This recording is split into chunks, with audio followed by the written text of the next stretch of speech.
Act, the Electronic Communications Privacy Act of 1986, prohibits providers from sharing electronic communications with any person or entity unless it's compelled. This was done to protect the privacy of people so we could feel like we can send an email or direct message to people without having that information given over. It's a very specific question. Will you get with your team of lawyers and give us a specific answer? Because this is the law. If you're doing it, then we need to go to court to prevent you from receiving this information. Well, I can tell you that I'm quite confident we're following the law, but what I will also Well, do that's is not the follow up answer. with- That's but- not the But I answer. will also follow up with you to make sure that we get you Okay. more information, more detailed information. Is the FBI obtaining anonymous social media data and then using technical methods to pierce the anonymous nature of the data? Anonymous social media data? So you purchase data. People purchase data all the time, and we sort of tolerate it for advertisings and things because it's anonymous data. Are you purchasing what is said to be anonymous data through the marketplace and then piercing the anonymous nature to attach individual names to that data?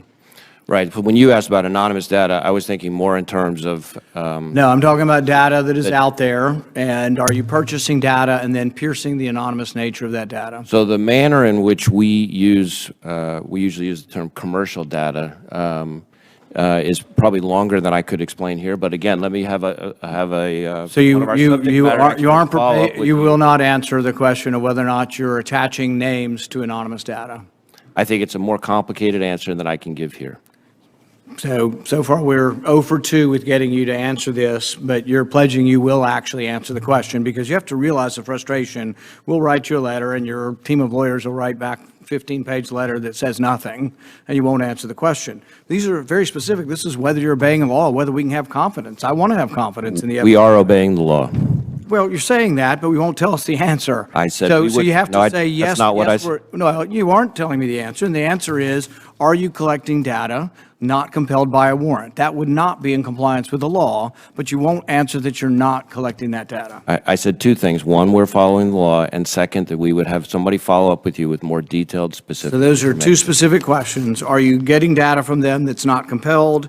And then are you piercing the anonymous nature of that technically? Are you receiving private messages from social media companies through the use of confidential human sources?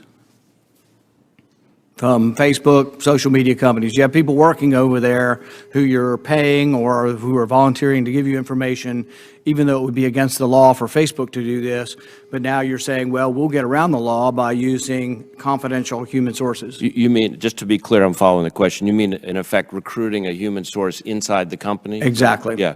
No, I don't believe so. I think what we have had situations where we have confidential human sources, not employees of those companies, but who report to us on their own communication. Okay. So if the two of us had a communication and Secretary Mayorkas was a human source, he could report to us about what he is saying to me. Once again, I'd like the answer to be more specific from your team. Not that I don't believe so, but that you are or are not using human confidential resources within Facebook.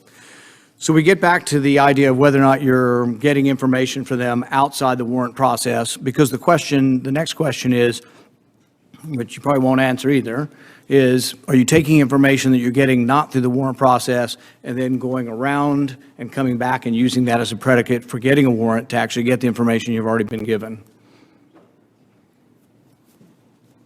I'm not sure I'm completely following the...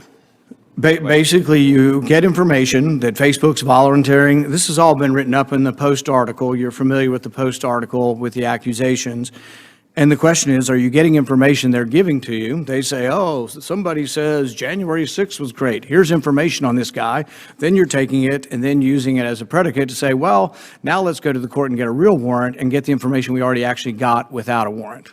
So we get tips and leads from all over the place, from members of the public, from businesses, from community leaders, from other and government partners all the time. And we use the tips and leads that we get to often form predicates for law. Are you getting tips and leads from Facebook and social media companies?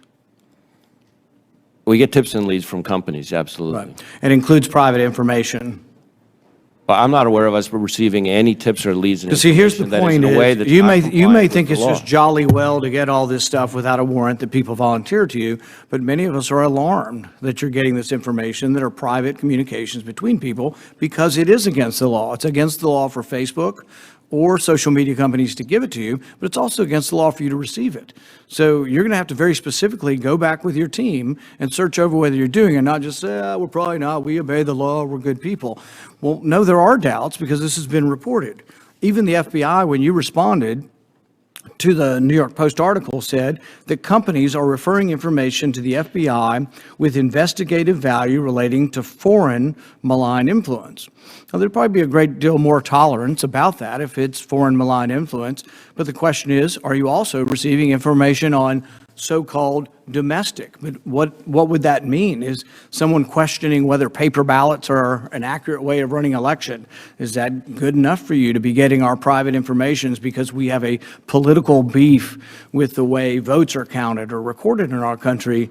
Is that something that you're collecting information on? Are they giving you information on private things that you've told them, well, people who question the election, we want to hear about these people, and so then they're giving you this information? Are you receiving information? I'll give you two classic examples that I think happen with some frequency.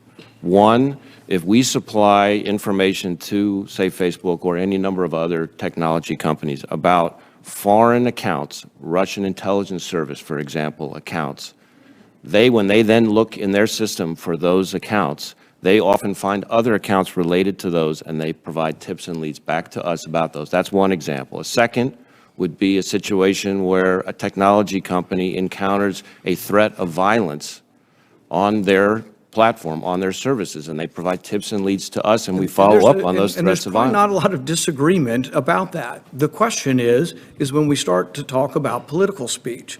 And that is the question, are you receiving things that could be interpreted? And we'd want to know, and if you're not going to admit to us, whether it's political speech, someone who questions the election, someone who is mad about something that is going on, but is not saying they're directly going to commit violence. They're mad about things. What the New York Post article said is, yes, you're getting this. And then when they're finally read in context, and this is from a whistleblower, which makes us suspect you're not being forthcoming or honest with us, is that whistleblowers are saying you are receiving this information from Facebook and others, and that you are going around the Constitution then to come back and try to get warrants for it.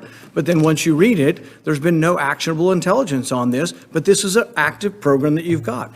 You work for the government. You should admit to us whether or not you have a program going after our speech. Thank you, Senator Paul.